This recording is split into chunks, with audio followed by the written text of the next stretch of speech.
tell y'all? You tuning into the best morning show on the globe. It's Brad and Emery in the morning, y'all. LeBron or Jordan, either one when I'm performing. Crossover, buzzer beater and I'm scoring. Radom and Emery in the morning. Every play they on it. Every day I'm balling. Who's the coach? Who's the GOAT? Like Brady and Belichick, best show on the globe. And they embellish it. Y'all pin Ziffy, I'm Ken Griffey or maybe Mahomes. I stay in the zone, whether man to man or play in the zone. They can't stop me. Mayweather boxing, Curry with the shot, man. We just the best to be. Can we have our SP, please? This was meant to be. Every morning with Radom and Emery. Yes, sir. You know the vibes. Brad Emery in the morning. Marques, Brad, and Justin Emery. Yo, yo. What's up, man? How are you? Slow bleed. Slow That's bleed? how I am. Sorry to hear that. The Miami Heat really They pissed did my you in. Cheerios last night at I hear 12:30 a.m. There is nothing worse than going to bed after losing a bet, especially of that magnitude. Yeah, I'm sorry you had to deal with that. I do pretty well with those 6-7 game parlays, and I will say I probably hit them. I would venture to say I hit them more regularly than most people do, but it's still upsetting when you get that close, and all it takes the Heat were an underdog going that game, but when the Clippers are missing 4 out of their 5 starters, and then you let Marcus Morris give you 26 in the first half on 6 of 8 shooting from 3, Yeah. and then you allow Zubats to score 20 on you. I don't understand. And then you have everybody. Butler's there, Hero's there, Robinson's there, Bam's there. You got all your pieces are there, and you still lose by 7. Yeah. What is this? And off the betting for a second, I don't like the Miami Heat what they're doing right now because they play too much. Because here's what's gonna happen. I don't want them to get really hot. Towards the second half of the season, which they're probably going to do, and end up being a 7-8 seed, and play the Sixers in the first round. That's my nightmare. That's what I see happening. I don't want it, because they're going to get in that play-in tournament. They're going to make the playoffs. They're going to get one of those last seeds. I don't want to deal with that in the first round of playoffs. That's too much for me. I don't want that. I don't want any smoke with Jimmy Butler in the first round of playoffs. Wouldn't that be just the Sixers' luck that they draw the Heat the first round of the playoffs? Yeah, but I'm not worried about it. This You're never worried. You're never worried about anything. This Sixers team is built differently than the Sixers teams in years past, and both from a roster construction standpoint and from a mental standpoint. Yeah, I don't want it. I don't want to do it. All right, well, I don't want to say it. But February 16th. Yeah. Today. Yeah. National Pancake Day. Ooh, you pancake man? It's all right. Yeah, that's where I am. I'll eat them if they're presented to me. Yeah. But it's not something I have to have. I'm more of a breakfast sandwich man than a pancake man. If I'm doing breakfast, I want a breakfast sandwich. Because then I get to pile all the meats on there. That's what we all know. That's my favorite thing is the meats. Oh yeah, we know you love the meats. So I love a good breakfast sandwich on on the everything bagel. That's good stuff. But pancakes are good. But pancakes are something that I don't know. So yeah, pancakes is something I've never really truly understood, for the fact that I don't feel like you can eat a ton of pancakes and be happy. I don't feel like pancakes is something where you just eat a whole bunch of them and you're just yeah, I feel good about this. You can stack a bunch of pancakes all you want and have a whole bunch of pancakes, but let's be honest, how many pancakes can you really eat to be satisfied? I'm never going to be a person that has those 8, 9, 10, 12 stacks. I'd never order that. I got to tell you I something. feel like it's just dough for no reason. So are you a fantasy football guy? Yeah. We've talked about this before. Yeah, I've never really subscribed to that culture. Okay. Fantasy football to me is kind of like the Dungeons and Dragons of sports. Okay. I'm not a I much prefer the gambling aspect of it. I know fantasy football you can gamble that way too, but it's very, very nerdy. Very, very, very, like I said, Dungeons and Dragons-y. I don't want to do that. I don't want to do that. That's fair.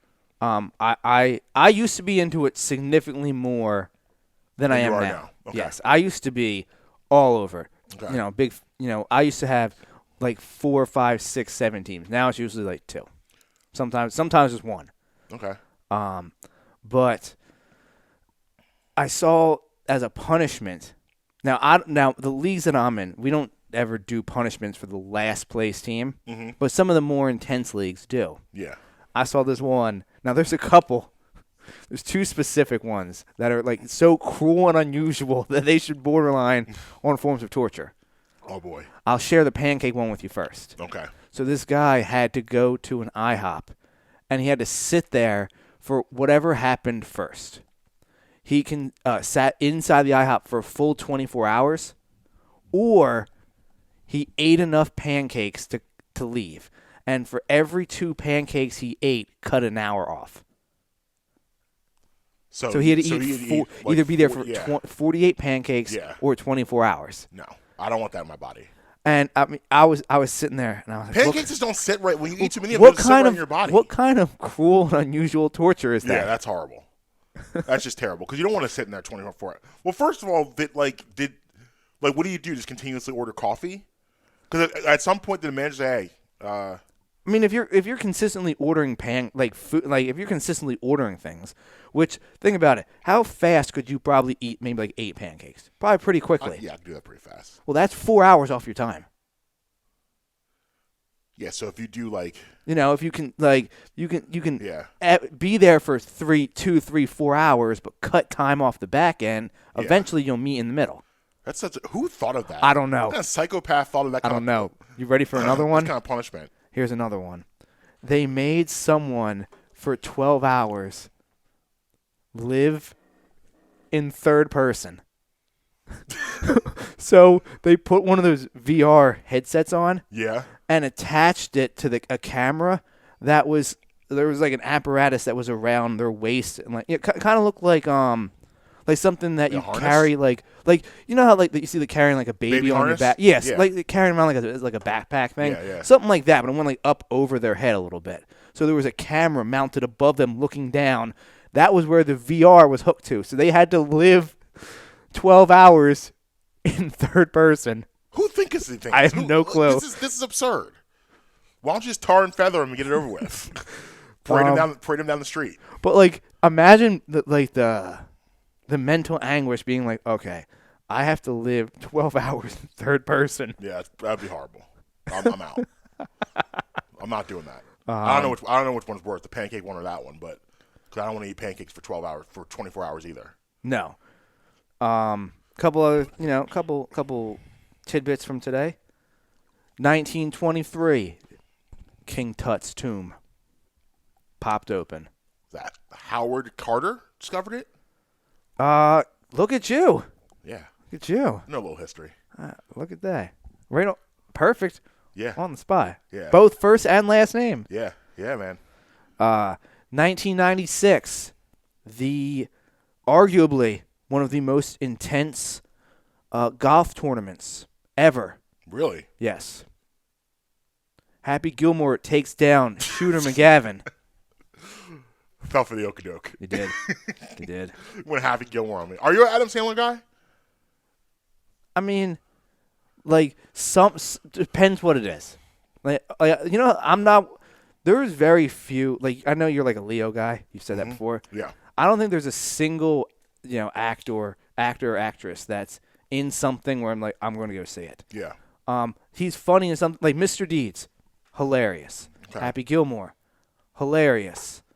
Billy Madison? No. Hey, it depends what it is. I liked what's the one he did with Grown Ups. I thought that was pretty good. It's okay. Actually, no, my favorite movie of Adam Sandler was him in a very different casting light than he usually is in. It was called Funny People. It was a Judd Apatow movie. It was him, Seth Rogen, and basically the premise is he's a really famous stand-up comedian, and he ends up with I think he gets cancer, but he's terminal. So he's basically he thinks he's gonna die, and Seth Rogen is a huge fan of his, and also is a comedian, and they kind of become friends, and he kind of helps him. He's kind of helping him through it, and like it's all sorts of stuff. But it's not the typical Adam Sandler shtick that you would say this. It's really good. I'm not. Adam Sandler is not really my cup of tea. He's a little too juvenile for me. I think his jokes are very like third grade lunch table type of stuff. Like I don't really find him consistently humorous. Yeah, like I said, it really depends on the movie. I enjoyed Mr. Deeds. Happy Gilmore is funny. What was it? Bubble Boy? Is that? Yeah, Bubble Boy. No. Yeah, but that's what I'm saying. Like he's a little juvenile sometimes. Like he's a little too second grade-ish for me, where I'm not really into him too much. Is that all the facts we got today? No, we got one more. One more. One more. Bonus fact. I closed it though. Hold on, let me pull it back up. All right. It was 1968. 1968. 911 goes into effect. Ooh. 911. The Karen hotline. It's funny because every single person, radio, TV show, everything I checked out yesterday was talking about that story. Yeah. They all had the exact same response that we had. Yeah. I mean, nobody cares, Lorraine. Nobody. I mean, Lorraine could be a Karen name too. Like her name Lorraine I already have a bad vibe just from that name alone. But yeah, I agree. You know what gave me bad vibes? What's that? Looking at the box score of the Sixers game yesterday. Yeah, man. So listen, first of all, you're missing the big man. 2-1's not in the lineup. That was very weird how he wasn't in because he was in, and they called him out less than a half hour before tip-off. Yeah. Because I had him on a slip and it got voided.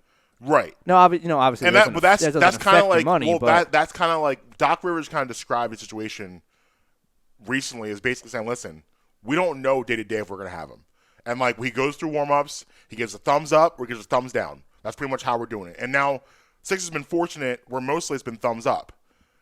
Last night, unfortunately, it was a thumbs down. And you're missing 2-1. It changes everything, especially the way they're playing this year because they run everything pretty much through him. Absolutely. So and it just changes a lot. However, the Sixers came out in the first quarter with their hair on fire, as they would say. 2-5. Should we start with 2-5? 2-5 goes for 42. Let's start with the good. Let's definitely start with the good. 42, 10, and 8, I think it was. 9. 42, 10, 9. Including 19 Putting in the first quarter. Irvin Magic Johnson numbers. Going Irvin on us. No one can be upset at all with the way he played last night. Listen, do we expect 42 every night? Of course not. However, an aggressive. That's got to be a career high, right? I think it was a friend in the room, Danny Parmel, said this. An aggressive Ben is the best Ben. Yes, he did. And that's what he is. He was an aggressive Ben, and that's all we really want from you is to be aggressive. Be aggressive. Here's his stat line. Okay. 15 for 26 for 42 points. Yes. 12 of 13 from the line. Huge. 9 rebounds. Yes. 12 assists. Yes. Steal, block. 4 turnovers. Yes. That's okay. Did it all. 2 fouls. At a -5, unfortunately. 38 minutes. Love it. Love to see it. And the Jazz with that kind of output, if they would have had Embiid last night, they would have blown the Jazz off the court. Right. The Jazz employed they looked stunned. The first quarter, philosophy. they were stunned. Well, you put Rudy Gobert on the man, and Rudy Gobert is a good elite defender. However, he's not equipped to deal with an aggressive Ben Simmons. Yeah, no. So I don't know, not at all. And Ben said after the game, he took it personally, MJ style, which as he should. And it just seems with Ben's a guy that needs to find some sort of motivation going into a game. He just needs to have something. He needs to have a boat parade. Yeah. Yeah, he needs. That's what needs to motivate this Yeah, guy. I don't know. Yeah, I don't know what like you need to say to him before a game or how to get in his ear, but Ben needs to be a guy that someone needs to walk up to him and say something to him before the game. Whisper something in his ear. I don't know what it needs to be. I don't know what you need to say. You know how you always had those. He's got to have something. Like Ben seems like the guy you have. Like, yo, see that guy over there? I was gonna say. He talked about your mama. I was just gonna say. You always had that kid who on your team would have to. He'd have to go over and was always talking. Like somebody on the other team, he'd always find someone to be mad at. Yeah. That's what Ben has to do. Yeah. He needs to find something with the other team to personally motivate I used him. to do stuff like that, but it was with myself. Like I used to pick some. Like I love playing. Like when I played sports, I loved playing on the road than I did at home. Because I love the idea of coming into your house and making you sad and go home sad. And like I would always, when I would run on the floor, I would always look at the person that was most excited and take all my frustration out of them. I would have that image in my head of that face and be like, I want them going home unhappy. I want you to go home really, really sad about what I just did to your fan base. Love it. That's what he needs to do. He needs to figure out some way, whether it's probably can't be fans now, but a player, someone like LeBron, for instance.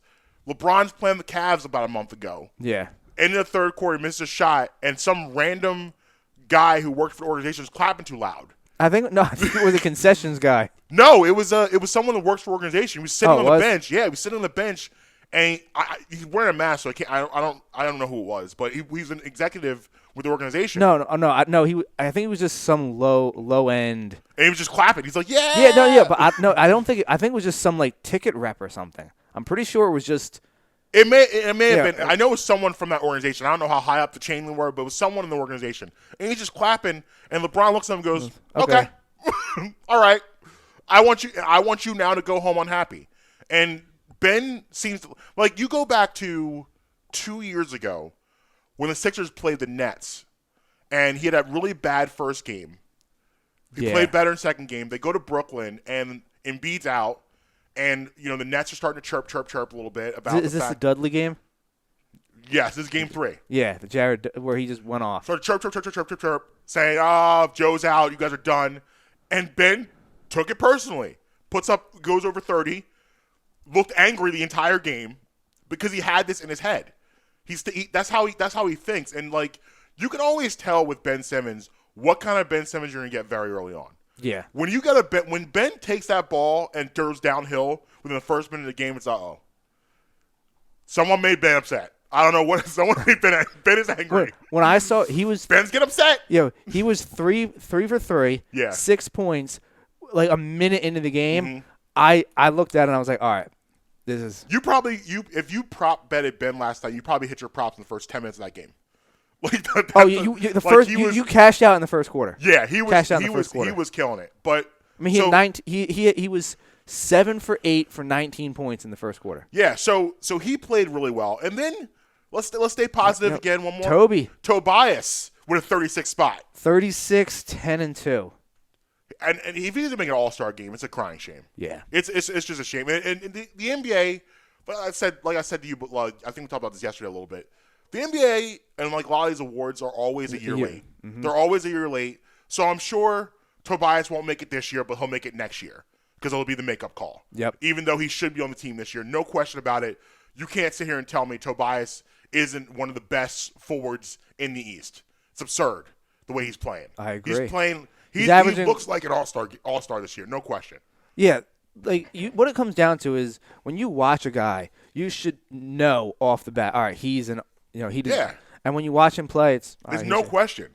He's playing. He's just not thinking, which I think last year was a problem for him. And him coming here first, he was thinking too much. And like in the Brett Brown offense, he just was. They made him dribble too much. He was dribbling entirely too much.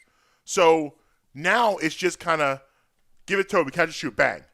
Give it Toby, go off the dribble to the hoop. It's just very simple decision making. He knows what he wants to do when he gets the ball. That's very important. He's made it like I'm sure this Doc Rivers influence has made it extremely simple on him.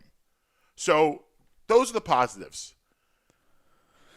All right, let's go. Let's flip it around to some of the negatives. So Yeah. first, Jordan Clarkson gives you 40, which I got. Listen, I don't know how you feel about the Utah Jazz as a team, whether they're going to be here in the end, but I got to tell you, they play really good fundamental basketball.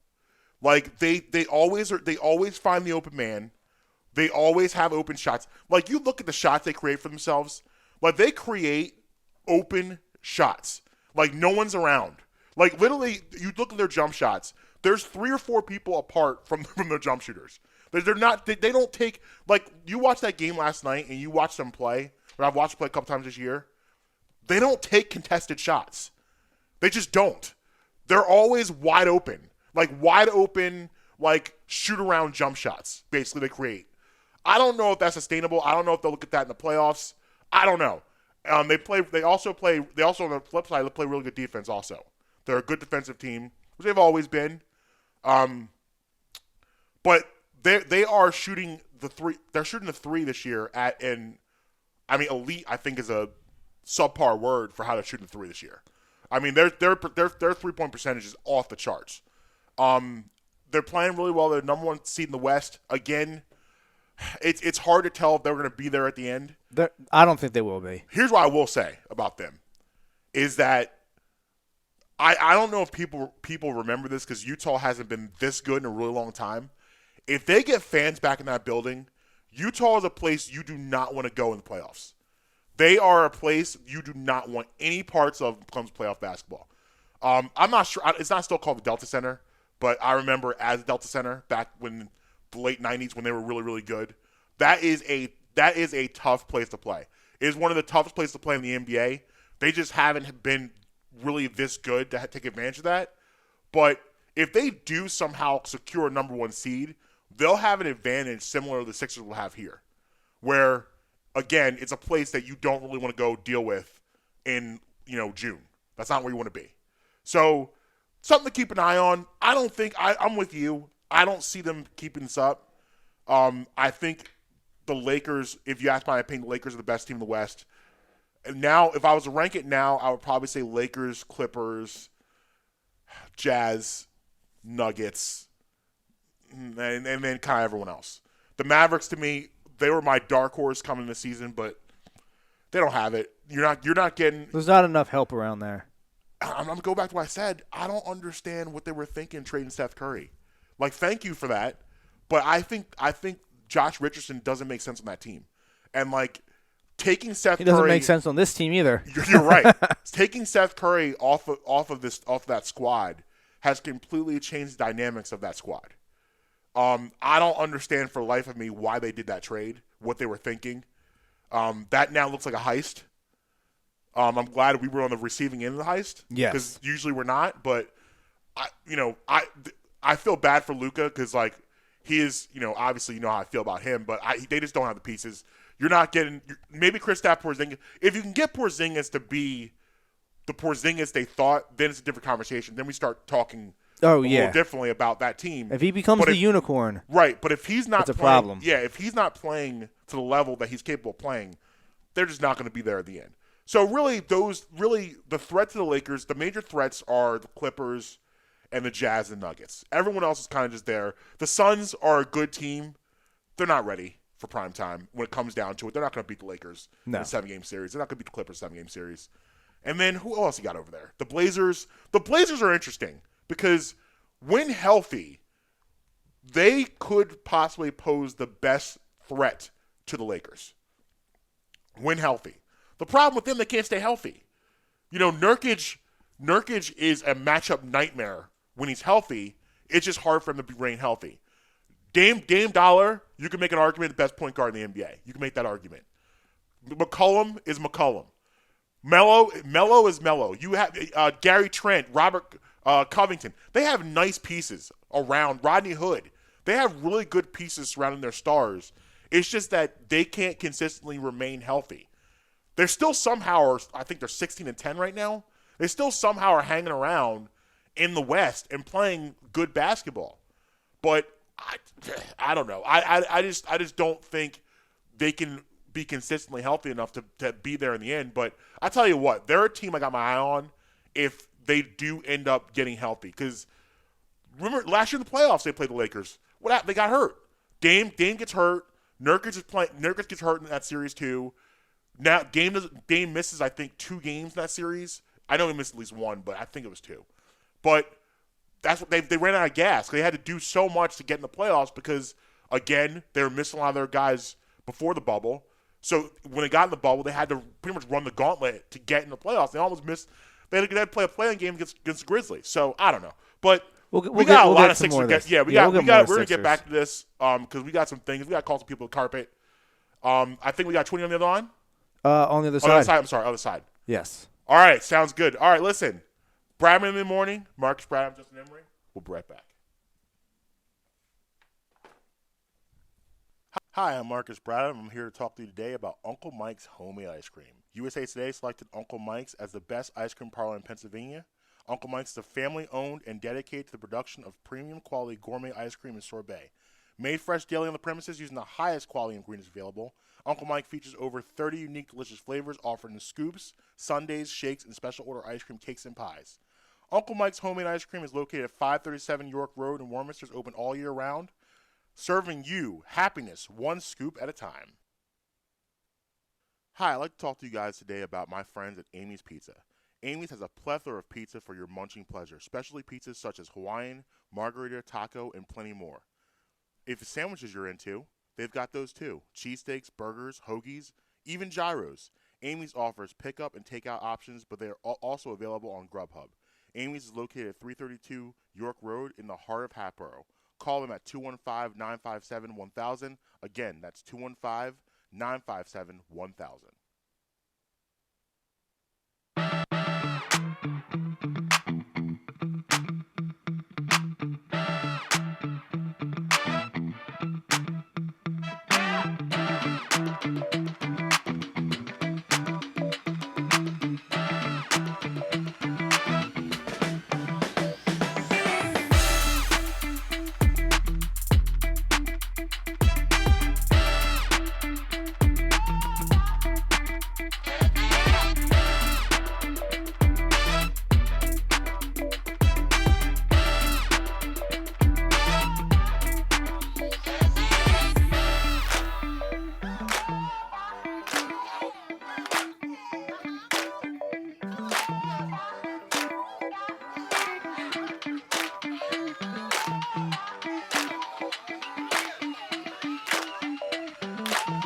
Bradman in the morning, Marques Brown, I'm Justin Emery. Yo. So, it's Tuesday. It's Tuesday. You know what that is. That's Tuesdays with Twitty, man. Tuesdays with Twitty. Let's get weird. What up, boys? How you doing? So I just actually read a tweet from you that you're done with this Wentz situation, and the group chat's gonna have to die down a little bit. Let me put it this way: I can listen to the talking heads occasionally on Twitter. Yeah, that's fine. What I can't deal with is a bunch of people with no critical reading skills just parroting every rumor they hear. I mean, and that's kind of what it's come down to. Like we were talking about this yesterday a little bit. People are so quick to talk about when they're right, but no one wants to admit when they're wrong. Like we're living right now in an era where people can feel free because anyone with fingers can have their own platform, right? So we're living in an area now where people feel free to say whatever they want to say, and it's up to you to believe it or not. Now, I was told last week this man was going to be traded, but yeah, he's still here. And no one wants to say, you know what, my bad.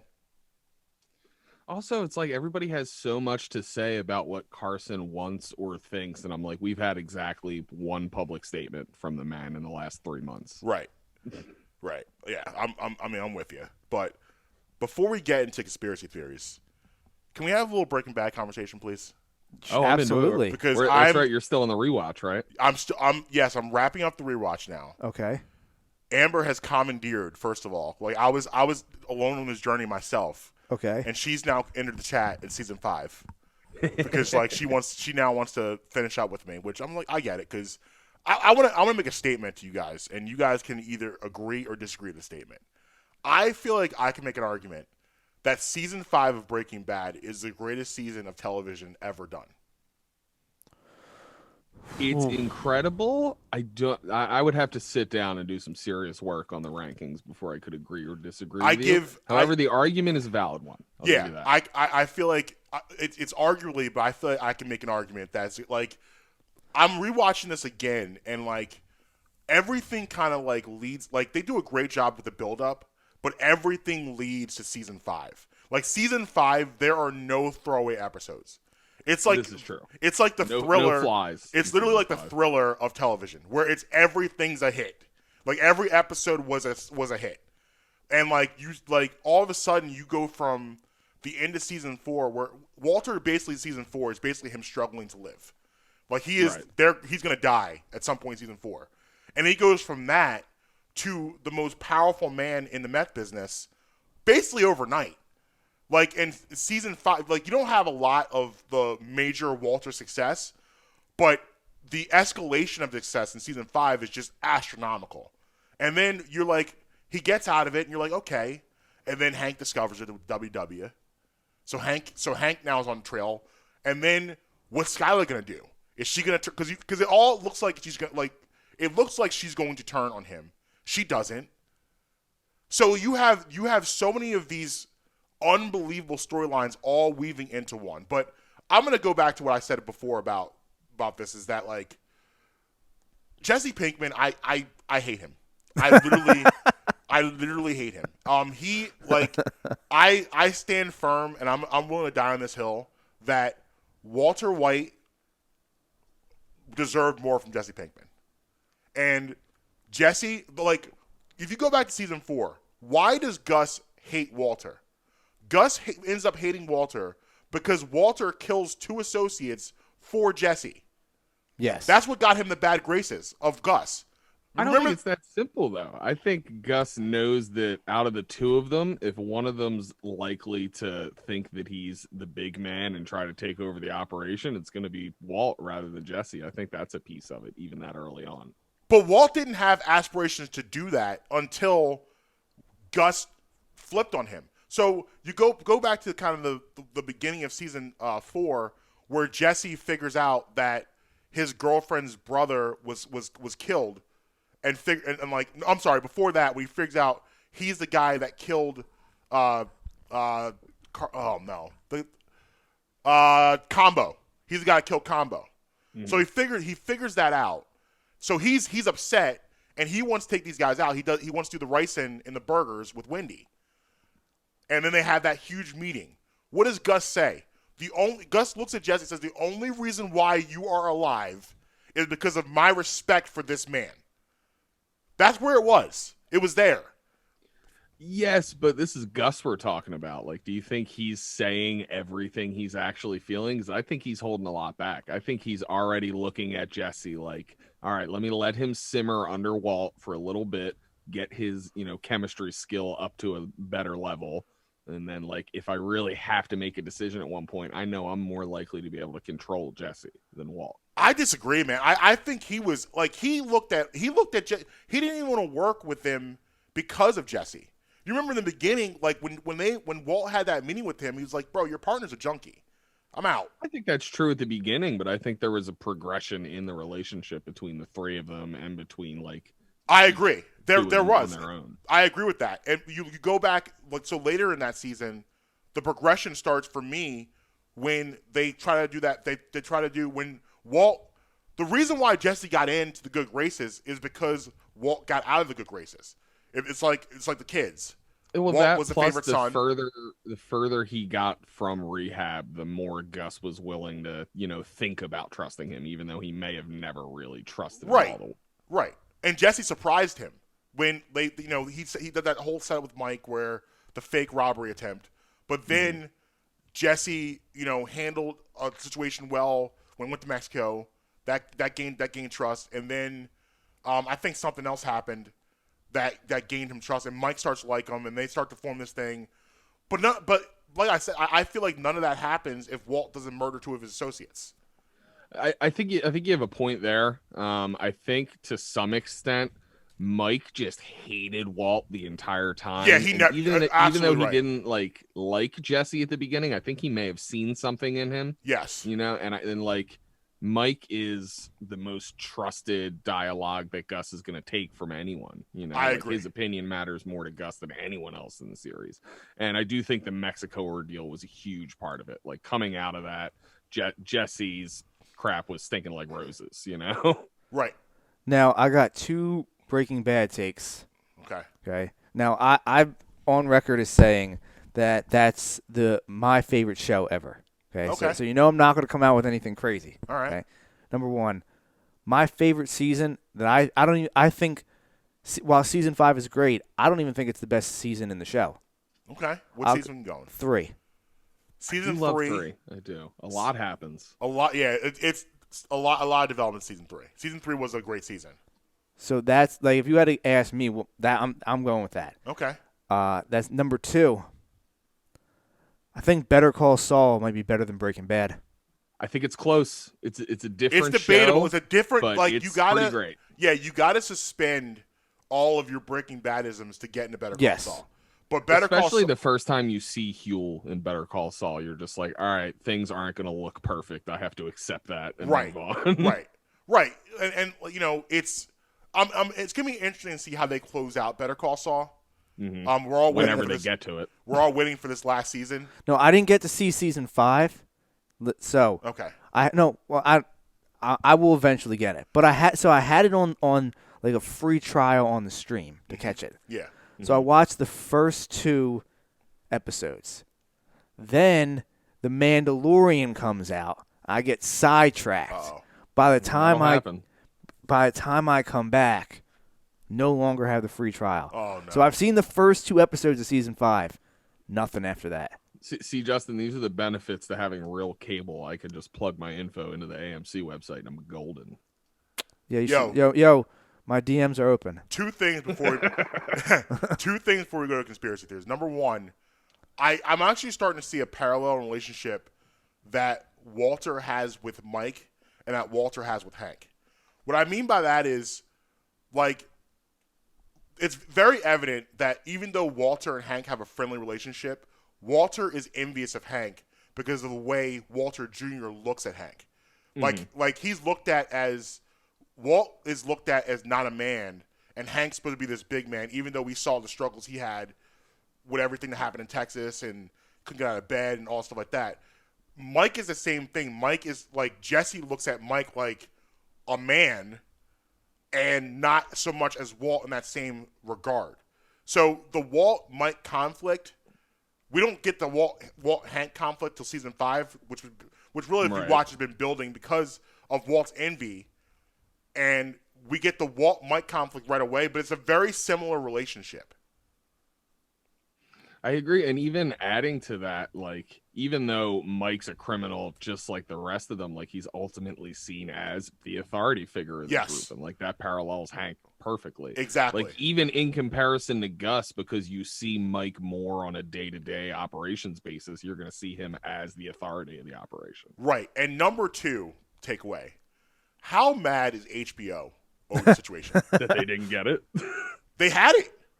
I didn't know that. They bought it originally? Yeah, the first episode of Breaking Bad was an they messed HBO up. show. It was HBO.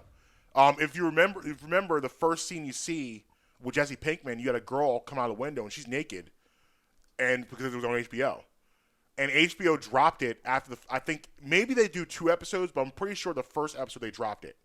Why on earth did they drop it? This is so on brand for HBO. Yeah, exactly. And this is why HBO is floundering. But like, yeah, they had Breaking Bad. They decided to give up on it, and like literally, Breaking Bad pretty much saved AMC. Yeah. AMC picks it up, and now AMC is a network that's doing well and has used Breaking Bad and kept the momentum Better Call rolling with Saul. Better Call Saul, Walking Dead. I'm not sure. Does Walking Dead after Breaking Bad? I think it started before it. I think it was before. It was before. Okay, It had to have, because there's 37 seasons at this point. Yeah, right. yeah. So you had the momentum, all that, and HBO could have had that. But honestly, like, I don't know if the show would have been better if it was on HBO or worse. But it's just interesting to note that HBO totally dropped the ball on that. I mean, all it would have been is much more graphic. Yeah. And we don't need that though. We didn't need that. And more cursing. Yeah. That's all. That's the only difference that would be. Yeah. But I think for this type of show, that could have made a tremendous difference in the show potentially. Yeah. But it could have swung the pendulum the other way though. It could have. Yeah. You don't know which way it would have gone. It's an interesting conversation. But you got a conspiracy for us this week? Yes, I do. Get your boy. tinfoil hat on, my friend. It's here. All right. An overwhelming percentage of conspiracy theories deal with a cabal or secret organization controlling and executing the major events of Earth in order to keep humanity subdued and subservient. Handful of men and women keeping the poor masses at bay. What if these men and women aren't of the race of men? These are the lizard people. The first instance of a reptilian conspiracy against the modern world comes from, of all places, the mythos of Conan the Barbarian. The story drew on the concept of dragon men of the lost continent Lemuria, which was an idea fleshed out in occult writings from the 19th century, often linked with Atlantis as a past civilization that's lost to the ages. The serpent men of the Conan world were described as humanoids with snake heads who were able to imitate humans at will, who lived underground and used their shape-shifting and mind control abilities to infiltrate humanity. Fast forward to more contemporary times where people actually believe in them, and not a lot has changed. British conspiracy theorist David Icke was responsible for popularizing the idea that these lizard men not only actually exist, but have fully infiltrated the human race. He theorizes that a large majority of the world's ancient and modern leaders are related to these lizards through generations of interbreeding with hand-selected humans, including but not limited to the Merovingian dynasty, the Rothschilds, the Bush family, and the British royals. Icke's conspiracy theories have gained support from folks in 47 different countries. A poll of Americans in 2014 indicated that 4% of registered voters believed in the idea of a reptilian conspiracy to some degree. However, be mindful of the 2.8% margin of error on that one. To this day, the concept of reptilians are one of the most cited versions of theoretical ETs visiting Earth. Up in the top 3 with the classic Little Green Men, or LGMs, and the more contemporary Greys. A lot of the research I did for this segment involves stories of a war between the Reptilians and Greys, with the Greys playing the part of a benevolent friend to humanity trying to help us out. Ultimately, I don't think this conspiracy theory is going anywhere anytime soon, because it's just one of those ones that's so out there that you will never be able to fully disprove it. And that is the lizard men. Yeah, we're never this is going to be something it's funny. Justin and I were just kind of having our own conversation a little bit, and this is Illuminati type myth. This loops into the Hollow Earth too, because a lot of people think that's where they're residing when they're not up here in their human suits. Yeah, I mean this to me goes in the same category as Illuminati and cloning and all those type of mind control type of things that you hear about on a daily basis. Really, if you travel to YouTube, the dark rabbit hole of YouTube, Oh yeah. you will come across a lot of these type of theories. Oh yeah. You gotta go to the dark side. Dark side And of the YouTube. thing is, listen, whether you believe, you don't believe, whatever, like I feel like it's always good to keep your mind open to everything and to always be kind of like cognizant that and not just close things off. I'm not a person that dismisses and says that's crazy to anything.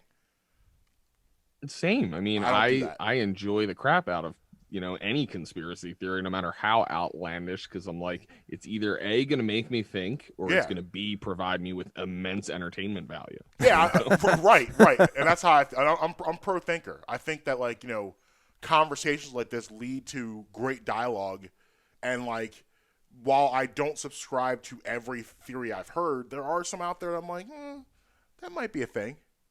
That's not too far-fetched.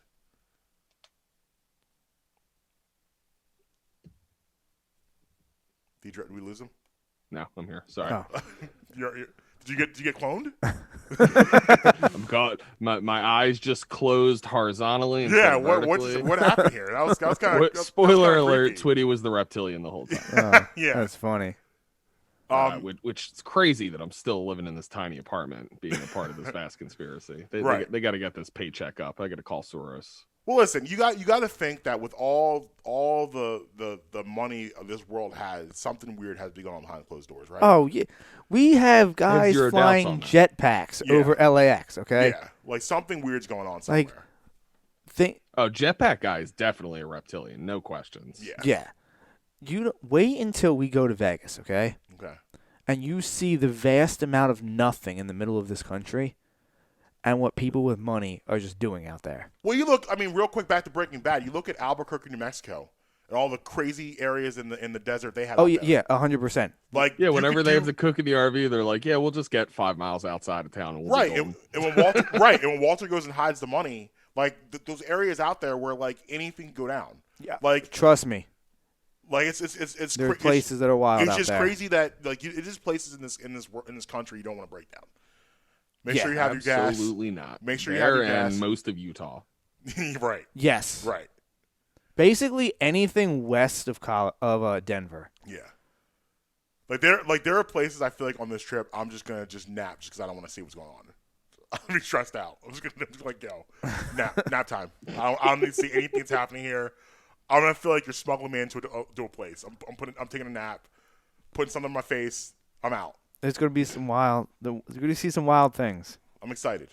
I don't know if that's going to serve you well. One day you're just going to wake up in an underground bunker, and whoever was driving is just boom, reptile right then. That's comforting.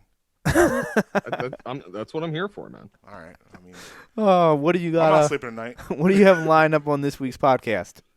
We got Bobby Bonds coming back on. We're going to be talking about the film Kid Cannabis, available on Netflix. We'll be doing a top 5 ranking of pot movies, and we may get a little Nick Fury game in at the end. Oh, very nice, very nice. Will Half Baked make that list? It may make mine. You will have to tune in to find out, Marcus. Okay, all right. Spoiler alert. Giving you the hard sell. Yeah, I like it. Let everybody know where they can follow you at. Be sure to check me out on Twitter and IG at Ultron1321. You can follow the show on IG at Twitty and the Brand, on Twitter at Twitty and Brand, and be sure to like us on Facebook and drop 5 stars wherever you can. Excellent. Make sure to download the podcast on Fridays. Appreciate you jumping on. We'll talk to you again next Tuesday. Pleasure as always, John. See ya, man. Catch ya. Al and Jesse Pinkman. Out. Hate him. I mean, he's definitely not my favorite character, but I don't have the same animosity towards him you do. Like I said, I just feel like he is the reason why this all kind of went south. Like I blame him for so much of everything that went wrong with the operation. And it, now I will say this about I mean, he Jesse. definitely screwed up a lot. I'm not saying he didn't. And I will say this about Jesse too, is that Jesse never wanted any of this. Jesse never wanted to be the biggest meth dealer in the world. Jesse just wanted to have a little bit of money so he can live a more comfortable life, but I don't think any of the things that happened were things that he actually wanted. He wasn't thinking along those lines. And I think Walter pushed him to think bigger, which I don't know is necessarily wrong, but like one thing about Jesse has always bothered me is that Jesse was always looking for love. He always wanted to be loved, and Walter gave him that, but he didn't really receive it. Like Walter was hard on him, but Walter was hard on him like a father is on a son. Like that's kind of how Walter looked at him. Like, bro, you can do better than this. And like you look at like I said before, that one scene where with Jesse's mom and Hank, where Hank comes to the house looking for Walt disappears. His mom says, "Oh, Mr. White, he always like Jesse's teachers always were not into him, thought he didn't do anything. Mr. White always saw potential in him. He always looked at him more than a student." So the relationship was already there. It's just that Jesse didn't receive it. He always wanted affirmation that he was doing the right thing when most of the time he wasn't. Oh, he was a fool. Like I said, if you melt somebody, he gambled away Walt's life savings. He melted somebody through his second floor bathtub. Yeah, right, ridiculous. Like he takes Walt's $7th grand and goes to a strip club with it with Combo and Skinny Pete. like you're supposed to go buy an RV. What are you doing? I don't know. But, so let's get back. Do you love me some Breaking Bad, though? Me too. Let's get back into the Sixers on the other side. Yeah, we'll do it on the other side. Brad in the morning, Marques, Brown, Justin, we're right back. Guys, I want to tell you about our newest sponsor, the Beef Jerky Outlet in Langhorne, located at 110 Lincoln Highway at the corner of Lincoln Highway and Oxford Valley up in Langhorne. Stop by the store or give them a call, 267-202-6564. Like I said, check them out online, beefjerkyoutlet.com/Langhorne. Use promo code BREMY, that's promo code BREMY, BREMMY, for 10% off your order. Or stop by, go in the store, tell them Justin sent you, let Michael and Sharon take care of you. It is literally the best beef jerky. You hear us eating it on air, that's where we're getting it from. That, again, is beefjerkyoutlet.com/Langhorne, promo code BREMY for 10% off.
Welcome on back. Brad in the morning, Marques, Brown, Justin Emery. So before Twitty jumped on. We were talking about the 76ers. Yes. We covered a lot of the good.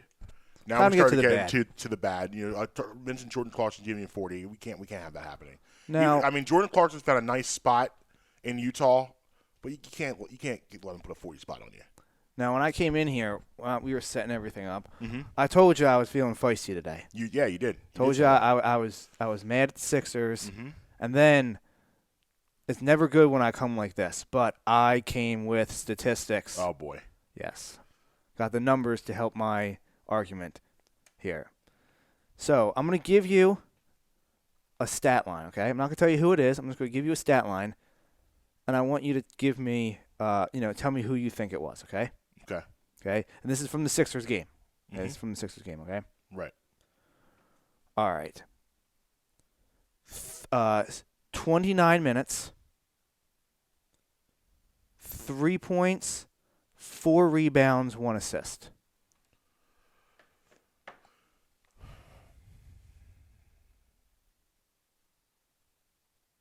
Is that 14? I Danny think so. Green? Yes. Okay. Here's another one.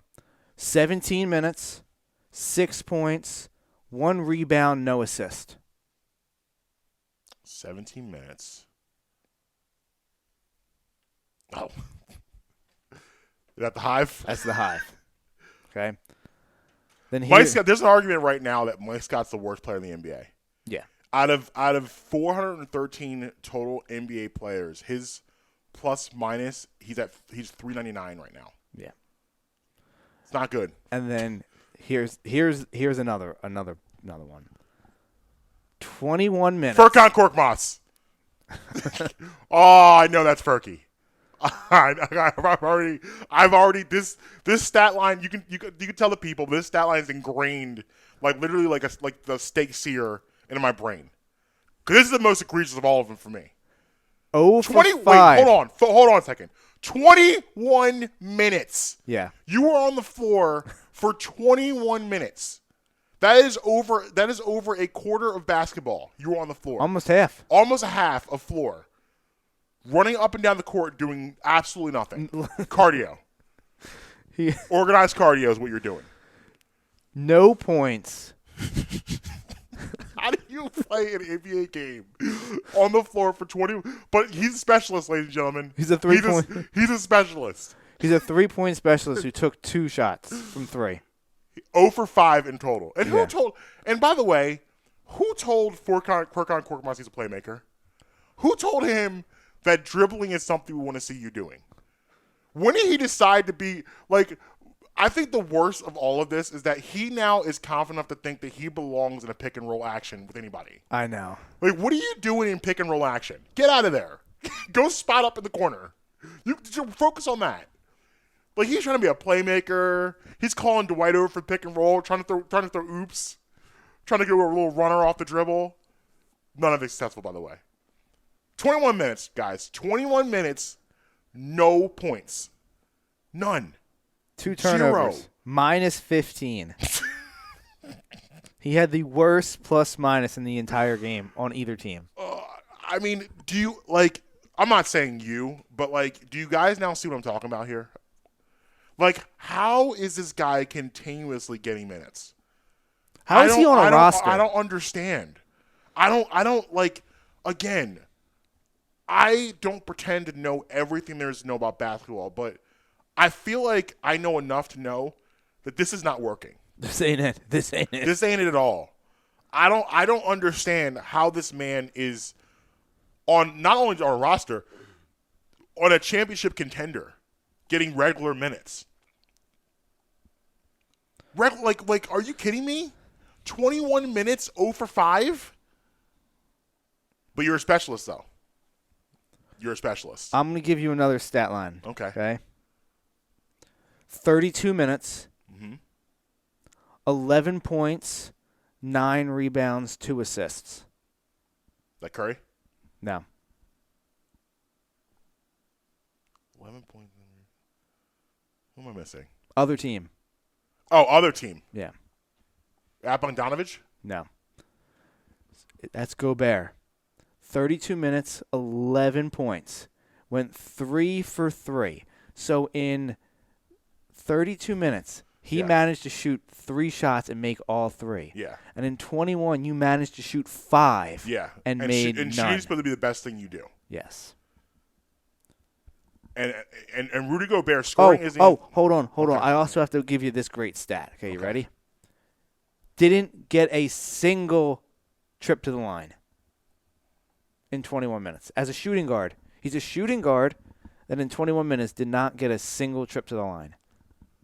2 rebounds, 2 assists is all he contributed. Matisse Thybulle somehow got 5 points in 20 minutes, and you got 0 in 21. And Matisse Thybulle scoring is not even what he's supposed to be doing. I mean, Maxey played 13 minutes, got you 6. Yeah. But Isaiah Joe is buried deep in the bench and can't get off, but you're giving minutes to this man. Listen, we talked about this yesterday, and the Sixers on the screen from the mountaintop, they need bench help. We got to solidify this bench. Now, something came across I want to run by you.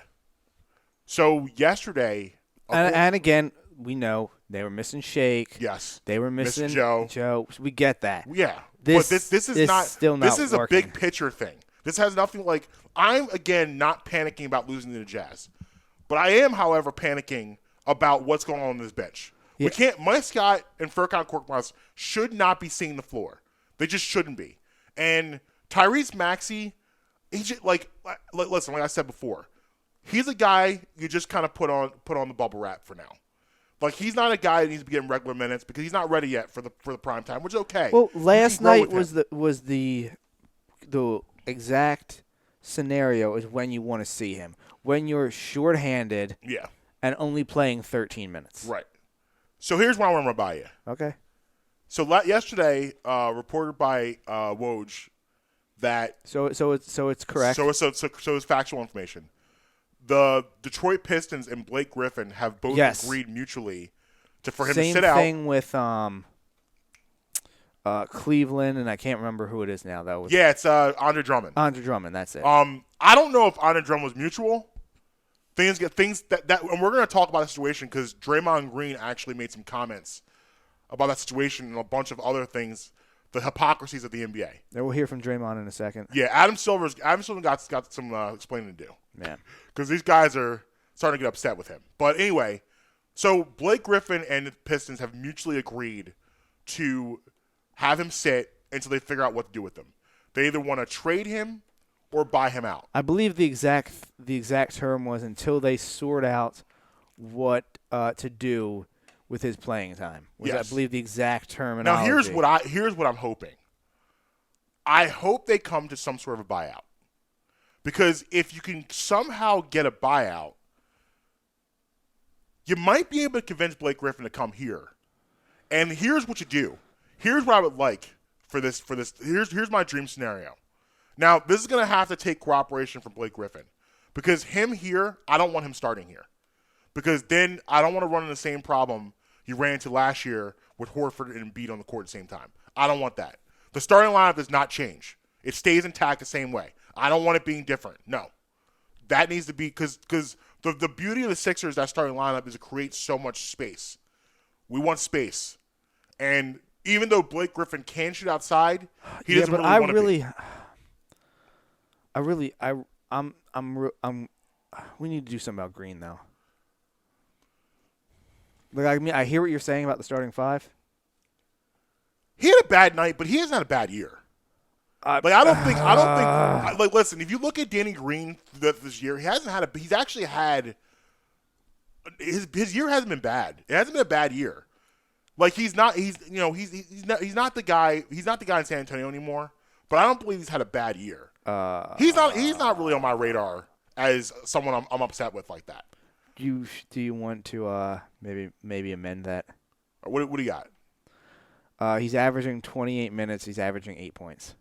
But you don't need to. But how much scoring do you really need from Danny Green? Like I don't need Danny Green to be over 10 a game. I don't need that. I need you to make an open jump shot here and there, and play defense. I mean, that's all I want. You want him to average higher than 40% shooting, though. Yes, that'd be nice. You would like him to have higher than 70% free throw shooting. That'd be nice too. He's under 70%. He's at 70%. Wow.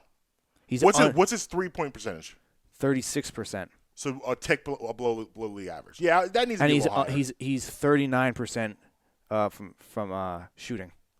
Yeah, that needs to be a tick higher. I agree with that. But I'm not.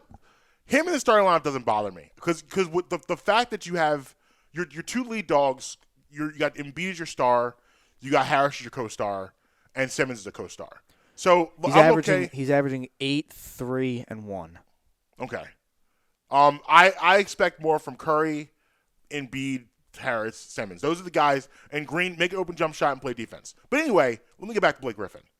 If you can somehow get in his ear, listen, Blake, we have a shot to do something special here. We just want you to listen. This isn't going to be a long-term solution. We just want you for the rest of the year. Let's work out something for the rest of this year. Here's what we need from you. We need you to come off the bench, be in that second unit with Shake, do your thing, and go sit down. Maybe you can trade some Kendall stories with Ben on the bench. maybe you guys can mend your wounds. But the fact that he's already played for Doc Rivers, loves Doc Rivers. Maybe it's the move because we all both agree the bench needs to get better. Yeah. And again, if you're just picking between Blake and Drummond, you don't need Drummond because you have Dwight Howard. Right. They're basically right. the same person right. at this point in their career. I mean, I don't really want. I see everything you're saying. I don't really want it would have to be where he gets bought out and then you can sign him. That's what I want. That's the move. I'm not giving anything up for him. I completely agree with you. I don't want to trade for him, but if he gets bought out, I'm doing it. Yeah, if he gets bought out, because you can sign him for the rest of this year, where it's not a long-term commitment, and it's kind of. I wouldn't be surprised if the Lakers go after Andre Drummond. Yeah, for Embiid. Well, that and with the question with Anthony Davis. Right. Is it? Blake to the Lakers doesn't make any sense. Drummond to the Lakers. Yeah, they have Montrezl Harrell. They don't need Blake Griffin. They're okay at the forward position. But Blake here, I feel, makes a lot of sense in that second unit. But you got to convince him to come off the bench. And for him, it's like, listen, man, we know you want another big contract. Here's your chance to audition for that big contract right here, and also possibly win a championship. Yep. Do you want to hear from Draymond? Yeah, so this is Draymond talking about that situation. The Andre Drummond situation, and basically the hypocrisies of ownership and player in the NBA. To watch Andre Drummond before the game sit on the sideline, then go to the back, and then come out in street clothes because a team is going to trade him is bull. Because when James Harden asked for a trade and essentially dogged it, I don't think there was no surprise or there's no one's going to fight back that James was dogging it his last days in Houston. But he was castrated for wanting to go to a different team, and everybody destroyed that man. And yet a team can come out and say, oh, we want to trade a guy, and then that guy is to go sit. And if he doesn't stay professional, then he's a cancer, and he's not good in someone's locker room, and he's the issue. And we've seen situations of Harrison Barnes getting pulled off the bench. DeMarcus Cousins finding out that he's traded in an interview after the All-Star game, and we continue to let this happen. But I got fined for stating my opinion of what I thought should happen with another player. But teams can come out and continue to say, oh, we're trading guys, we're not playing you. And yet we're to stay professional. At some point, as players, we need to be treated with the same respect and have the same rights that the team can have. Because as a player, you're the worst person in the world when you want a different situation. But a team can say they're trading you, and that man is to stay in shape. He is to stay professional. And if not, his career is on the line. At some point, this league has to protect the players from embarrassment like that. We talk all of this stuff about you can't do this, you can't say that publicly. If you say that publicly, you're fine. Anthony Davis got fined, I think, $100,000 or something like that for demanding a trade publicly.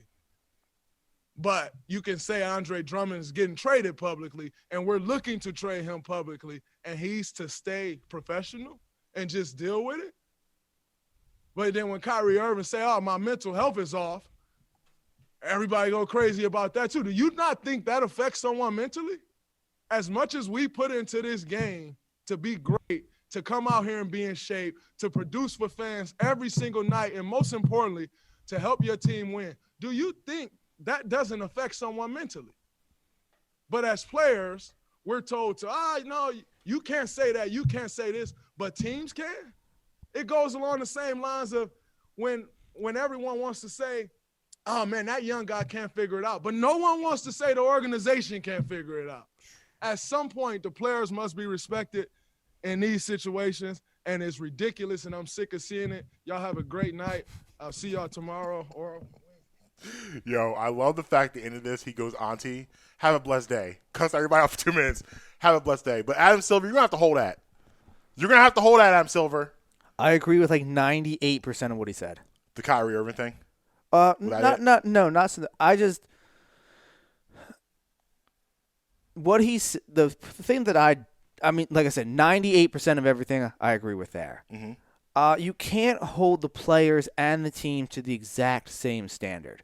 And I say that because if a GM is 200 pounds overweight, the team can still function fine. If Draymond doesn't show up in shape, it doesn't function the same way. So parts of his argument don't really make sense. Right. But I agree with his overall premise. I appreciate Draymond number one for emptying the clip.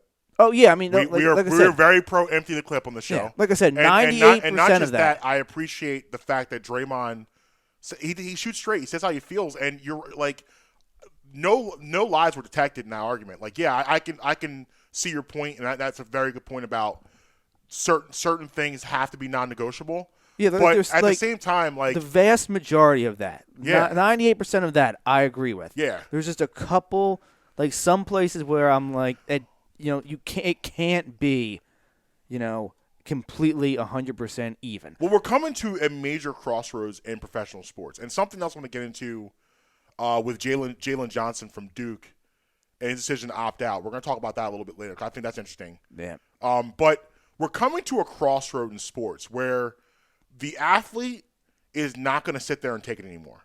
Like, these guys are at a point now where they are going to – there's going to have to be some sort of renegotiation between ownership, management, and player, because they're definitely, more than ever in the history of sports, is a major disconnect.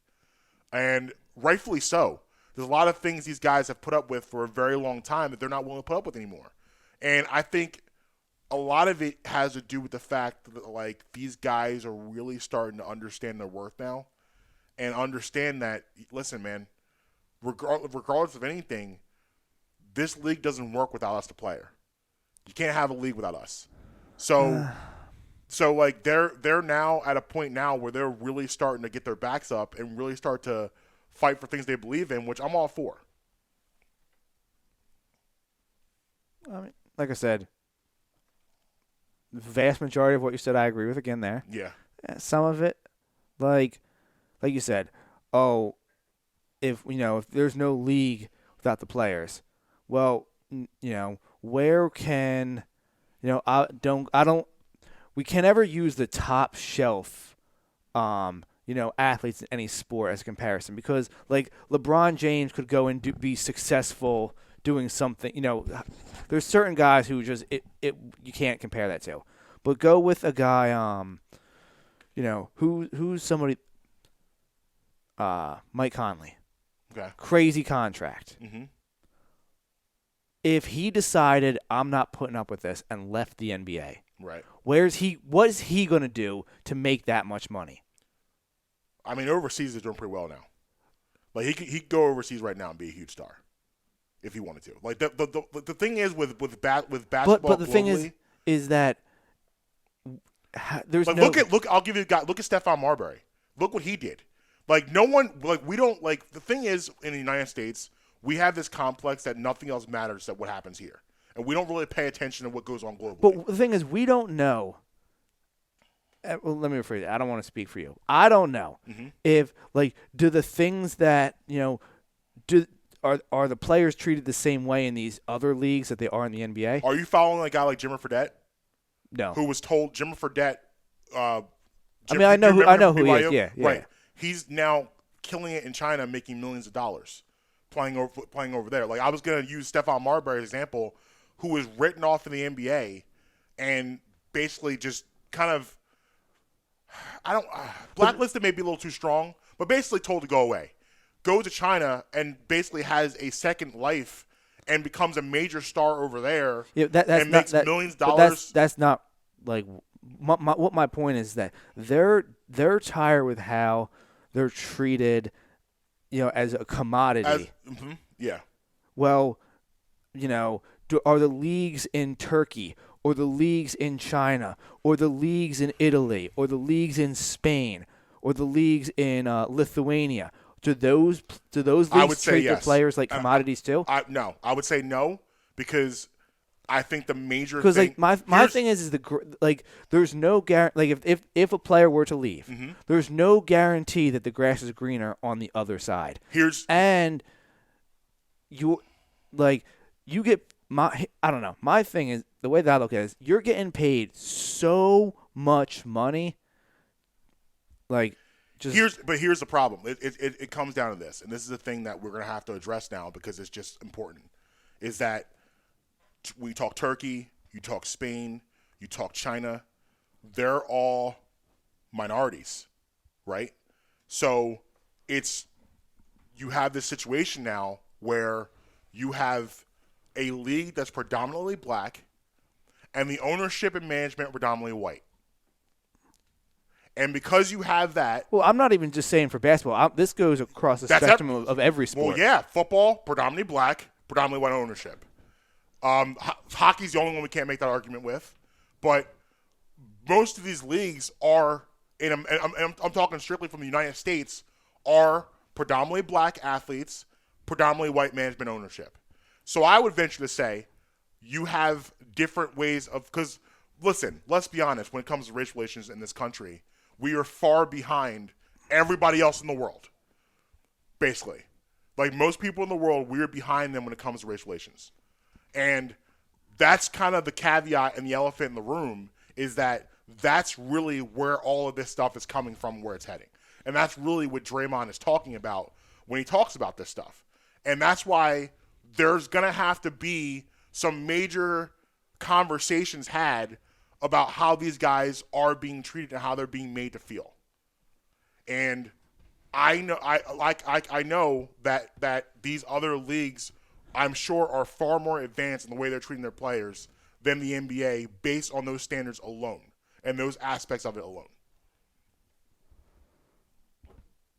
I don't know. I mean, I don't follow overseas athletics, so I have no clue.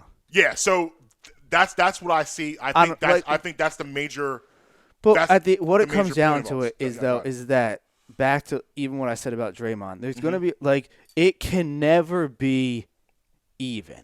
There's got to be a point in time where it's an employer-employee relationship. Now, you can make those lines and those gaps smaller, but it's going to be a point in time where it's going to have to be.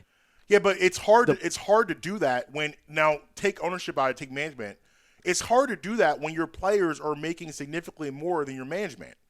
How do you say, you can't... No, I'm not talking about management. I'm saying, for example, trying to think of Dallas. Okay. Oh no, that's not a good example. I was going to use Luka and Mark Cuban, but I didn't want an overseas player for this example. So I'm trying to think of something where it's a famous owner and a... You want to stay here and just do Sixers? Yeah, okay. Yes, say it's Sixers. Say it's... Embiid and... No, because I don't want an overseas player. Seth Curry? Let's go Seth Curry, okay? Say he's a superstar, okay? Young superstar going to get paid. Okay, and what you said, how they're making so much more money than their management. Well, I'm not talking about the GM and the coaching. I'm talking about between ownership and player. No one's going to say that Seth Curry is making more money than Josh Harris. Of Correct. So there's going to be a point in time where, like I said, it's the ownership group of the team and the players. Right. I don't care. The whole management in the middle, they should have been thrown out of the way way long ago. My issue is, like, I shouldn't even say issue because I don't work for a pro sports team. I have no dog in the race. It doesn't matter to me. Right. But it's just, like I said, there's going to be a point in time where it's like the player, Draymond Green was like, well, you got to stay in shape because if you don't come in shape, that affects it. If the GM or the owner comes in and he's not in shape, it doesn't. I mean, look at the Colts. Jim Irsay, legendary partier. Yes. That had no impact on the Colts and all that. Right. But Peyton Manning neck injury, that had a big impact on it. Right. So like I said, it's never going to be able to be on completely even playing fields. I don't think that's what he wants, but I feel like the major thing here is respect. And I think these guys are feeling like they're not being respected. Well, it goes back to what you said the other day. Adam Silver is starting to show some they're like this, some chinks in the armor. Right, and the NBA as a whole is really starting to implode a little bit, and something needs to be done. But you know what can fix this? Bubble. A bubble. A bubble can fix all this. A bubble can fix all. A bubble fixes everything. So on the other side, I want to get into Jalen Johnson because this is a problem now. The NCAA has. I mean, they've had a problem for years, but now what happened with a couple days ago with this guy? This is a major, major, major milestone.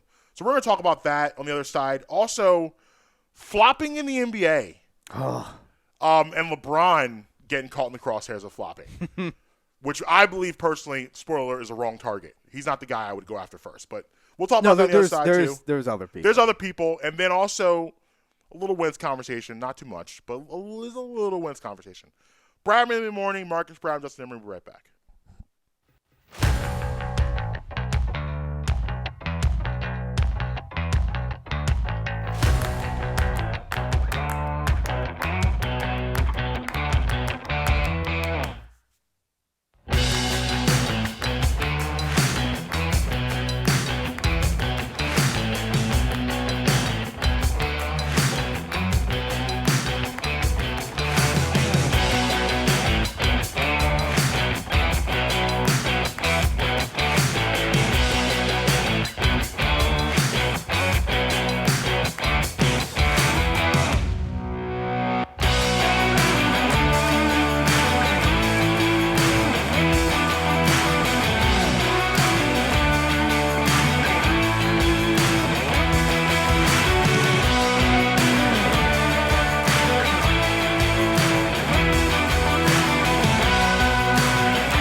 So I want to get into the Jalen Johnson situation. Yes. Because this is a major, major deal.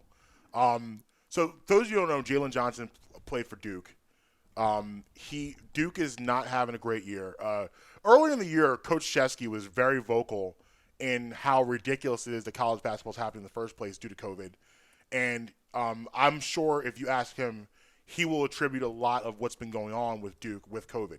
In the beginning of the year, they missed a lot of games early on because it was just a mess with scheduling. So they had a lot of issues filling in games. They wouldn't play for a couple weeks here and there.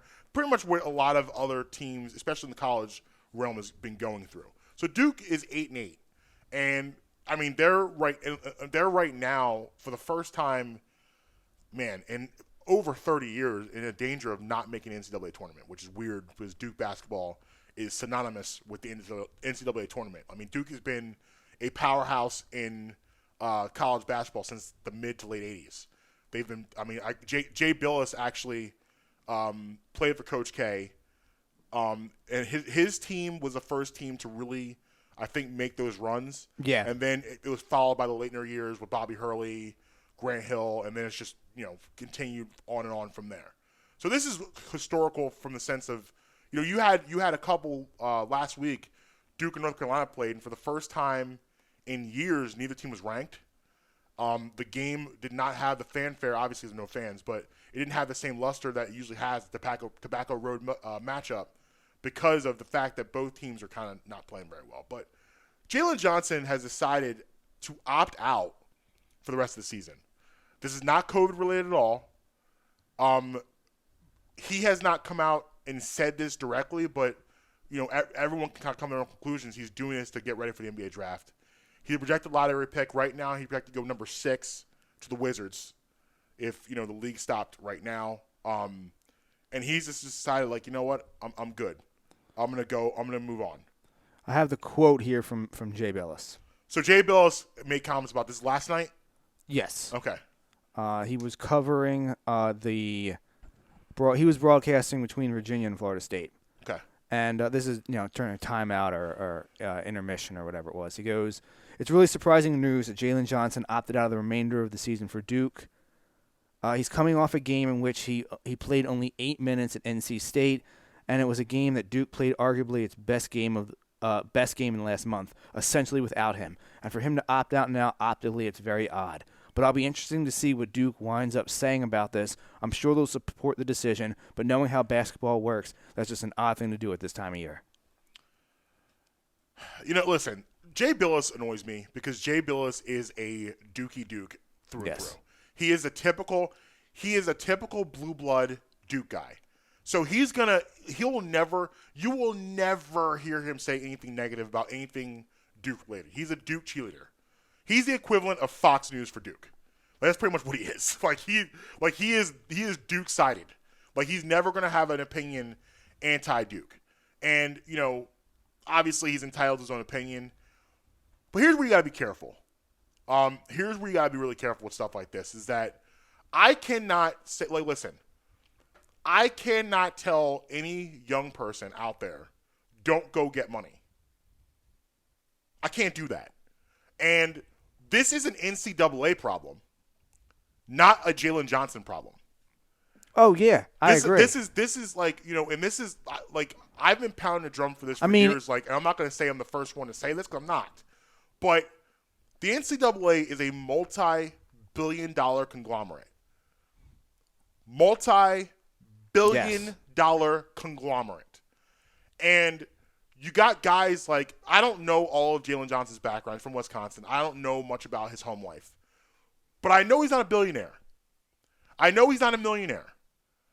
So you're going to tell me that the NCAA, you being who you are, and how, like, you treat these organizations, these players, you're going to tell me that you didn't see this problem coming at some point? And you're going to have guys saying, you know what? We're not going to the tournament this year. Do I really need to be here? I don't. I'm going to go get ready to make millions of dollars. I don't like, I think it's irresponsible of Jay Billis, who probably doesn't know Jalen Johnson's background, who probably has no idea where this kid comes from, what hardships he may be facing at home. I know there's been Mark Karcher, who played for Temple years ago under the late great John Chaney. Mark Karcher was not nearly the prospect Jalen Johnson is, but he's a guy that had a shot to go to the league. But it probably would have made sense for him to stay an extra year. But you know why he didn't? Because he had a sister at home that was sick and needed long-term care. So he took a shot at the draft because he's not getting anything from playing college basketball. Because college basketball is a one-sided relationship. I'm sorry. Let me rephrase that. College sports is a one-sided relationship. And the NCAA benefits off these kids. I'll tell you another story. So you remember Keith Van Horn? Yep. Keith Van Horn played for Utah under Rick Majerus, late great Rick Majerus. And I don't want to say who it was, but I know Keith Van Horn had a death in his family. A very close person died in his family. He was upset. So Rick Majerus takes him out to a lunch, just talk to him and console him. Do you know who investigated that lunch? The NCAA. They investigated that lunch, stating that there could be foul play involved of Rick Majerus maybe giving him money for lunch. We know Chris Webber, what happened with him and the controversy with that university, but can you blame him? The Fab Five is a great illustration of everything that's going on and really is a microcosm of NCAA. Do you know how much money college basketball made off of the Fab Five? I know for me, I had my Fab Five gear. I was a big time. I had the Michigan Tens shorts. of millions of dollars. And I had the Michigan shorts. I had the Michigan tee. I had the Jalen Rose jersey. Jalen Rose was driving a 85 Datsun, eating ramen noodles in his apartment while his gear is being sold all over the world. To the point where the Fab Five decided to turn their shirts inside out as a statement of, hey, you're not going to take advantage of it. Here's the major thing is that most of these kids that we're talking about are poor black kids from inner cities that don't have anything, and you're sitting here taking advantage of them through a system, and you're expecting them not to go out and get their own means and make their own money. Please tell me, explain to me what sense this makes. It doesn't. It doesn't make any sense at all. And it's very easy for Jay Billis to sit on here with his $1 million empire and all that he has and tell Jalen Johnson not to opt out when Jalen Johnson is getting absolutely nothing from Duke University. Nothing. He's getting nothing from them, but you're telling him he should not go do this when the real problem is, and the people that really should be called to the carpet are the NCAA. They're the problem here. They're the issue. And it's been like this for years and years and years and years and years. The NCAA in the 80s was not, obviously this goes without saying, was not nearly where it is today. The NCAA had a very similar growth that the NBA did. They benefited a lot off of what the NBA did. The thing, do you know how much money the NCAA makes off the NCAA tournament every year through gambling? Like, how is it possible that we can gamble on the NCAA tournament? We could have video games based on NCAA. There is an NCAA video games. Not basketball. I'm saying they have football came back. Well, yeah, but it's not coming back until they work out a contract. Yeah, but they announced that they plan to return it, but there's a lot of hurdles left. Right, you have likeness of these guys. You can buy jerseys with these guys, but they don't see anything from this stuff. Nothing. Come on, man. That doesn't make that, like, anyone knows that doesn't make any sense. And that's where we are. Like, so Jalen Johnson, is Jalen Johnson a big deal? Absolutely. There's a big deal because, correct me if I'm wrong, I don't know that I remember a player just opting out just to get in the draft and saying I'm good. Like, we've had opt-outs for COVID. We've had opt-outs for other personal reasons. But just to say. I'll give you one. Okay. Nick Bosa, Ohio State. Okay. Outside of that, yeah, it's not a lot you hear, but I don't. But like the thing is, you can't blame these guys. No, you just can't. See, the NCAA is basically they're terrible people. They're basically a communist organization. It really is. It's basically communism, and they're a nonprofit. Yeah, that's what makes it even worse. They're a nonprofit. Are you kidding me? So you operate like everyone, like people. I don't know. I'm not gonna say everyone. But nonprofit operates for very, very different standards, and it is extremely lucrative if you can to be a nonprofit organization. You can get a lot of breaks that normal people and normal organizations do not get because you're a nonprofit. And I'm not going to go through all of those and bore you with those. Look at it yourself. But the NCAA benefits big time off the fact they're a nonprofit organization. I actually, though, recently think they just changed that so that they no longer had to publicly release what the executives make. Because if you're a nonprofit, you have to release these salaries of board members, et cetera, executive, et cetera, et cetera. Mm-hmm. And people were or maybe it was the NFL that did that. I know the NFL recently just did that because people were killing them for when they would see Roger Goodell's salary and the other executives in the league office. Right. So the NFL actually got rid of their nonprofit for that. Took the big hits Right. financially, but now they can operate behind a little bit of a veil of secrecy. The NCAA, though, they don't care about anything. No. Like I said, it's basically a communist organization. Like I said, I mean, we have the athletes in college held hostage. Yep. They're not allowed to have jobs. Nope. They're, you can't, like if you can't have a wealthy family member or friend just literally handing you money because they're your friend or family. Yeah. I mean, you're screwed. You're screwed. Yeah. You and It's you'll have a free place to live. You don't have to Right. worry about rent. Right. You don't have to worry about food. But that's only really at the higher ends. Like you go to your Penn States, Great point. Ohio States, your Michigan States. All of them.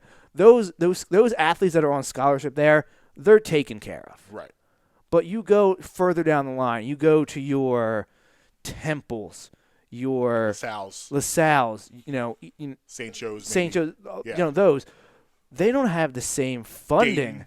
Right. Yeah, they don't have the same funding to take care of all of They their don't have athletes. these huge blue blood boosters boosting their programs. And Yeah. Like I got to interact with a lot of the football players when I would because where I lived when I was in college was near where the dedicated area that a lot of football players lived at, because they had this one area that all the athletes, I shouldn't just say football, all the athletes lived at, that if you wanted your free housing, because they didn't have to take it, but if you wanted it, this is where it was. Yeah. And I lived not too far from where that was. So there would be times at the bus stop I would run into these athletes, while they're running, out of their complex or whatever. And at a big school, those were nice 2, 3, 4 bedroom apartments that these athletes were living in. But you go to like I said, the smaller schools, Temple, LaSalle, St. Joe's, what was it, Dayton? You said places they don't have that access to it. Right. So you're the Delaware Valley College, like places like that. Yeah, you're not getting. You go. You're at Michigan State. You're gonna get 3, maybe even 4 or 5 meals a day. Right. Because they have the infrastructure to support that. Right. You're not gonna get that somewhere else. Like now, I'm assuming. Who is this? Jalen Johnson, you said?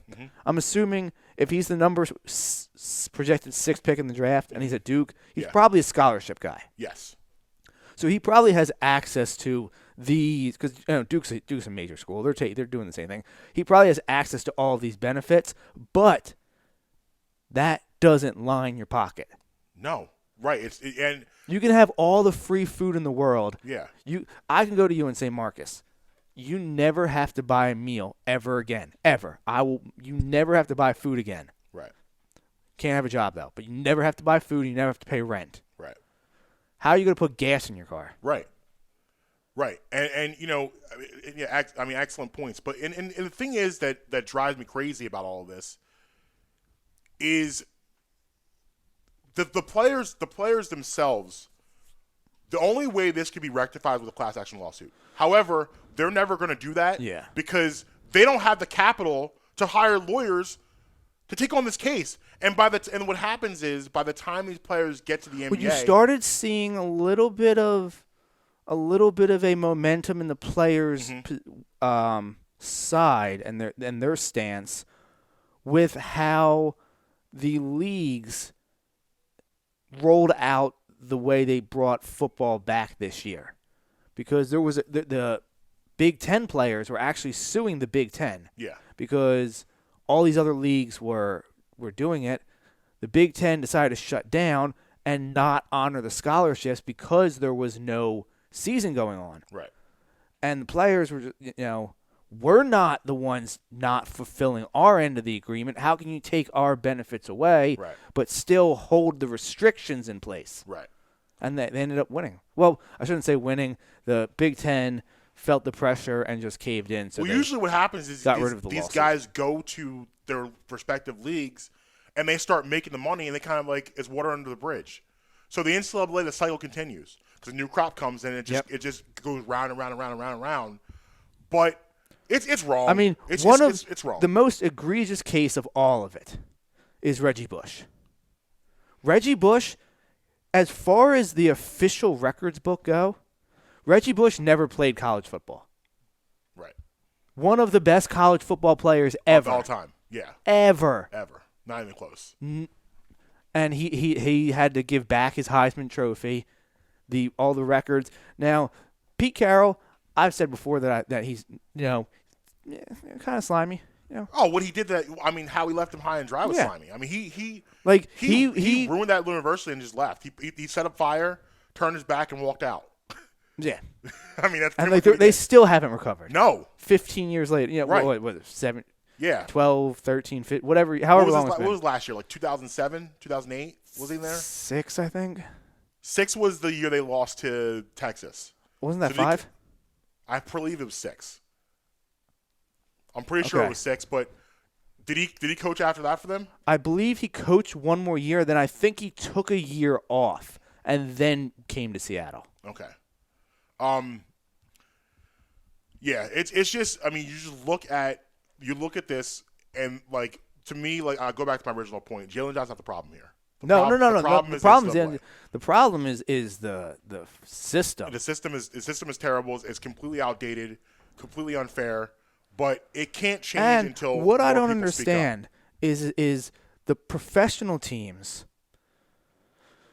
I don't want to use the word complicit because they operate within their own standards and do whatever they want to do. Yeah. But if they really wanted to, the NBA doesn't make anything off of March Madness. Right. The NFL doesn't make anything off of the college football playoffs and the Rose Bowl and all that. That does nothing for the NFL. Right. Other than, send scouts out to watch the game. Exposure, yeah. Yeah, that does nothing to actually line the pockets of the league. Right. Why don't these pro leagues just go, all right, there is, the restriction coming to the league is you have to be 18 years old. Undercut the NCAA. Because right now, the way that the drafts for the pro sports are set up, they're enabling the NCAA to create this gray area to where they can kind of make their own rules because there's not to be in the NFL, you basically have to play college football. Like, if you didn't play college football, it's got to be under 1%, like a fraction of 1% of the players in pro football that didn't play college football. Right. Now, you have like some kickers, rugby players, soccer players. You have the Jordan Mailata, who was maybe it's, now that I think about it, because you have power forwards who are tight ends. So, I'd say anywhere from 5 to 8% of the league. Yeah. 90% have played college football. Mm-hmm. That's a huge, gate and a huge barrier of entry, and it's hard to get in. Right. So you're limiting the amount of ways to get into your league and allowing the NCAA to create basically a monopoly on how you get to the NFL. Whereas the NBA, now they still have a huge barrier of entry because I believe it's 19 years old you have to be drafted. Mm-hmm. So they still have a little bit. So, you can't come right out of high school and go into the league. But you can do the LaMelo Ball. You can come overseas. Like any of, the Luka and Kristaps and the Joker and any of these guys. Or you can come overseas and go to college like Embiid did. Mm-hmm. There's many different ways to get into the NBA. Mm-hmm. Baseball. You can get drafted right out of high school for Major League Baseball. I've often said that unless it's a freshman or a starting pitcher, I don't want college players because if you were good enough You're right, I'd get you in high school, Yeah, you go and your college experience would be in the farm system. Yeah. Like I said, 2 exceptions for that is give me, say you could, you're a freshman in college, I'll give you that 1 year. Or the Aaron Nola, where you were I believe he was drafted as a junior out of college. Give me the starting pitcher type. Yeah. I'm okay with you going to college. Yeah. Because you're not going to draft a starting pitcher and see him for 3, 4, 5 years anyway. Right. So I'd rather accelerate my learning curve for that by having you go and play in college and drafting you out of college. Yes. Because I'd rather go and draft a 21, 22-year-old pitcher who I'll see by 24 rather than drafting an 18-year-old pitcher and not seeing him till 24. Yeah. And hockey, I believe you can draft out of high school with hockey. I mean, Sidney Crosby was, 17 when he was drafted. I believe Claude Giroux was 18 when he was drafted. Connor McDavid, I think he was 17 or 18 when he was drafted. So, any sport that really pulls from the international, pool for players is much different to get in than football. And what these leagues are allowing the NCAA is to create these barriers of entry. Whereas if the leagues just said, all right, we're going to switch all this up and get you out of the way, that would force the change for the NCAA. So I don't think it's going to be a class action lawsuit from the players that do it. I think it's going to be the step above cutting the pockets or cutting the ways and the revenue streams for the NCAA. And the way to do that is you do junior NBA and junior NFL. Yeah. Like you have a league where you make a little bit of money only for the top prospects, but you have a league. I mean, LeVar Ball, Yep. noted wild man, noted out of his mind person, noted definitely missing some brain cell fission going on, but you cannot deny that the things that he's looking 5 years ahead. Yeah, he's out of box else. thinker. I mean, a lot of the things that he did was very pro athlete and pro a lot of things we're talking about as far as things that we want. Like his visions for things were like he's definitely said some outlandish things about his sons and he just says some outlandish things in general sometimes. Obviously, you're gonna beat Jordan 1-on-1 and but all of that stuff aside, business wise, yeah. Bro, LeVar's on point with his business, and he had a lot of great ideas that, The thing is, if he had someone like now obviously you can't do it because like Mark Cuban's an owner in the NBA and it would be a conflict of interest. But if he had a guy like an Elon Musk or a guy like Tim Cook from Apple or a Warren Buffett, someone with like pockets like that, I said, all right, LeVar, what if he had now? It's much more expensive to do a football league like the XFL. That costs more. But what if somebody funded his minor league thing, right? Like he had said, yeah. So it would be a lower cost comparative. It's a brilliant idea, and it's kind of what we need. But we're gonna take a break, and when we come back on the other side, I want to talk LeBron and flopping. Brown in the morning. Marcus Brown, Justin Emery, right back. Hi, I'm Marcus Bradham. I'm here to talk to you today about Uncle Mike's Homemade Ice Cream. USA Today selected Uncle Mike's as the best ice cream parlor in Pennsylvania. Uncle Mike's is a family-owned and dedicated to the production of premium-quality gourmet ice cream and sorbet. Made fresh daily on the premises using the highest quality ingredients available, Uncle Mike features over 30 unique delicious flavors offered in scoops, sundaes, shakes, and special order ice cream cakes and pies. Uncle Mike's Homemade Ice Cream is located at 537 York Road in Warminster. It's open all year round, serving you happiness one scoop at a time. Hi, I'd like to talk to you guys today about my friends at Amy's Pizza. Amy's has a plethora of pizza for your munching pleasure, specialty pizzas such as Hawaiian, margarita, taco, and plenty more. If it's sandwiches you're into, they've got those too. Cheesesteaks, burgers, hoagies, even gyros. Amy's offers pickup and takeout options, but they are also available on Grubhub. Amy's is located at 332 York Road in the heart of Hatboro. Call them at 215-957-1000. Again, that's 215-957-1000.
So we're talking about the NBA a lot today, and cracks in the armor of the NBA. Yeah. And they're doing some questionable things.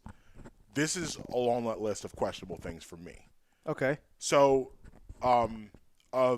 February 12th, the Lakers played the Grizzlies in LA at Staples Center. Okay. And LeBron's under the rim, and is going for a rebound. And it's if you watch the clip, it's really bad. I'm not disputing that this was a flop. There's no question in my mind this was a flop. It was a bad one. But he wasn't even touched, and he goes flying. Well, it's something out of WWE. It was terrible. So the NBA actually posted the video and called out LeBron, saying LeBron violated the anti-flopping rule, and he was given a warning. Now, while I agree that flopping is a problem in the NBA, Major problem. and that needs to be addressed, Absolutely. LeBron James is not the guy I'm starting with. No. Here's who I'm starting with: Marcus Smart. Ooh. Marcus Smart is the first person when it comes to flopping in the NBA. Ooh, that's a strong one. He's Smart first team all flop. He's first team all flop, no question. You know who else is first team all flop? Jimmy Butler. He's a failer. He's a fail. I mean, did you see what he did last week? Yeah. I mean, that should be on the reel. Yeah. But no, Marcus Smart is first team. That's a strong. He's I'm a not Hall sure. of Fame flopper. Yeah, that's a strong one. And that's my thing with And this is that the thing about him is he often complains about other people flopping. right. He did the best was a couple weeks ago when the Boston played the Sixers here. Yeah. He did that whole He thing complained about Embiid. Embiid. And then he had that ridiculous flop in the first quarter, so bad that Mark Zumoff is belly laughing on air at how bad, and they replayed it how bad it was. And this is listen, no question is an issue, and it needs to be addressed. It needs to be confronted. But I don't think it was right to put the face of your league on as the guy you're targeting. That wasn't cool. Like you said, there's other There's bigger- other guys to target. But you wouldn't. But the NBA wouldn't have done this to Jordan. If we had Twitter back then, the NBA wouldn't have said we warned Michael Jordan about the anti-flopping rule. They would have done this to him. I think it's disrespectful a little bit. You don't put this on the face of your league. You don't do that. LeBron James, like him or hate him, is the face of the NBA. Yeah. You don't put the face of the NBA. He's going to be. I think he's going to win the MVP this year. I do too. Again, a makeup call because he should have won last year. And but the reason why I think Embiid deserves it. Me too. But his load management will hold him back. Yeah, I mean you can make an argument for that too, but I think there's going to be a makeup call for LeBron. LeBron should have won last year. He should have won it last year, but if Embiid doesn't play at least 60 games ish, 58 to 60 games, he doesn't stand a chance of getting this award. I would agree with that. And I don't see him hitting that threshold. Neither do I. So, but listen, I mean, I want him to be MVP, but I'd rather have a championship. So, I'd rather have a chip too. Whatever we need to do to keep him. But yeah, I think it was just disrespectful to put the face of your league on this for no reason. However, you had mentioned if they had Twitter back then, Jordan would not have be as the beloved. off the court reputation. Yeah. Yes. Yeah. I wonder how he would have been as far as what he would have said on social media, but the stories behind the scenes would have come out and not been favorable. Yeah, because we have books. We have the Jordan Rule. Sam Smith. Like we had unless people really look into it, most people don't realize is that off the court, Jordan did not have a very good reputation as being a team player and all that kind of stuff. Like a lot of his teammates didn't really like him. He wasn't the nicest guy in the whole world. Yeah. But you didn't have social media back then, and unless you dive into researching it, you're not going to know that. Listen, the most remarkable thing to me about LeBron James is that he's played in the NBA for 18 seasons without incident. Think about a blemish off the court of LeBron. Of an actual blemish of something you read about him. Nothing. That's been So we only got about 2 minutes left. Real quick, I was going off of what your point was. Matt from TRPE. Me and him had this conversation years ago one time. Just hanging out in the studio. He said, he goes, LeBron really might have the best story ever. He's probably the only athlete to ever live up to the hype, exceed the hype, be a better person off the court than on the court, despite being one of the best ever, and without incident. You've never heard He ain't capping. one bad thing about him. He ain't capping. The worst thing about him was when he said those comments back at the Olympics. What was it, 2012 maybe? I think it was 2008 maybe. Yeah, and you had the decision. Well, yeah. With stuff like that, but that's ticky tack.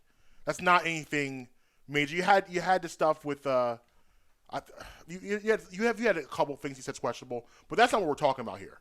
Like, he's had no major incidents at all, no scandal. I'll put it this way: scandal. He's had no scandals. If you saw a report come across ESPN, LeBron James arrested, you'd probably fall over. It'd be wild. Yeah, I wouldn't know what to do. I wouldn't. I don't know if I'd believe it. I would be very confused. But yeah, and the fact that all the cameras and eyes has been on him since he was in high school, and then also you are growing up in the explosion of social media. Like, you come on the scene in 2003 is not really a thing, but 10 years later it's a huge thing. 20 years later is a huge thing. So yeah, like He might have the best story. Yeah, I don't know if I can argue with that in the history of sports. That's a great point.